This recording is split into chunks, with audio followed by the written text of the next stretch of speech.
كشفت أدلة جديدة عن تورط ما يسمى بحزب الله اللبناني في الحالة المتقدمة من الإرهاب التي وصل لها الحزب، ومشاركته الفاعلة مع الحوثيين في اليمن في كل مراحل وتفاصيل العمليات العسكرية، منذ ما قبل عاصفة الحزم واحتلال صنعاء، ثم ما بعد ذلك من عمليات، وخصوصا التي تستهدف المملكة. هي نقلنا فيها كل الجنود، كل المجاهدين، 350 مجاهد على منطقة العمليات فيها. ويكشف المقطع الذي تم تصويره في رمضان من العام الماضي العديد من المضامين التي تؤكد مجددا على تورط حزب الشيطان ومسؤوليته المباشرة في الاعتداءات التي تحدث على الحدود السعودية، وكذلك دعمهم في الهجوم على المناطق اليمنية وحصار المدن واستهداف الجيش اليمني وترويع المدنيين. في احدى المعارك، معارك دماج، لما نقلوا الشباب، كيف نقلوا الشباب؟ في صهاريج المي ولا لا؟ ويظهر في الفيديو المدعو أبو صالح، وهو اسم حركي، يساعده اثنان لم يظهر في المقطع، وهما الشيخ جواد ومهدي. وقال أحد الحاضرين ممن يتلقون الدورة أن هؤلاء المدربين تحملوا المشقة لكي يصلوا إلى اليمن رغم إغلاق المجال الجوي. أخوان في حزب الله ضحوا بنفوسهم، ما وصلوا لهني لا ولا طائرات ولا شيء بيتوصل. الله يبارك فيكم جميعا. نحن بنعتبر حالنا جزء لا يتجزأ من الشباب هون.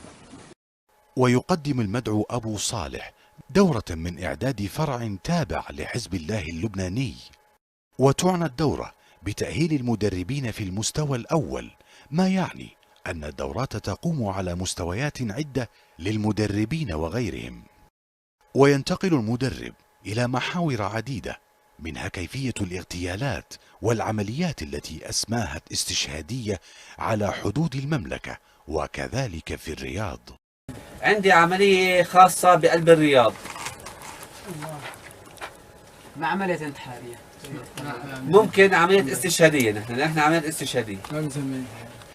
وفي اعتراف آخر يكشف المدرب أيضا عن عملية نوعية وخاصة يجري الترتيب لها دون أن يوضح نوعيتها للحوثيين معه، قائلا أن هذا لا يخصكم. هلا عندنا عملية نوعية، قلت لكم عندنا إن شاء الله عملية نوعية، إن شاء الله بتكون تتكلل بالنجاح قريبا. بس أنا قلت لكم وين؟ لا. قلت لكم كيف بدنا نعملها؟ قلت لكم شو هدفها؟ أبدا. حتى أنتم مش أنتم مجاهدين؟ ما لكم دخل بالموضوع؟ ما لكم دخل.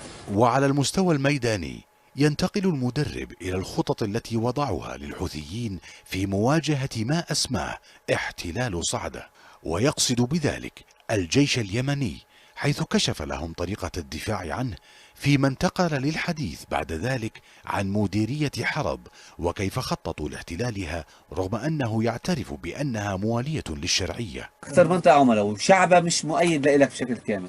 وكان يصف خلالها الشعب اليمني بأنهم عملاء وفاسدون، في تأكيد جديد على نظرتهم الطائفية والإرهابية لكل الشعوب التي ترفض إجرامهم.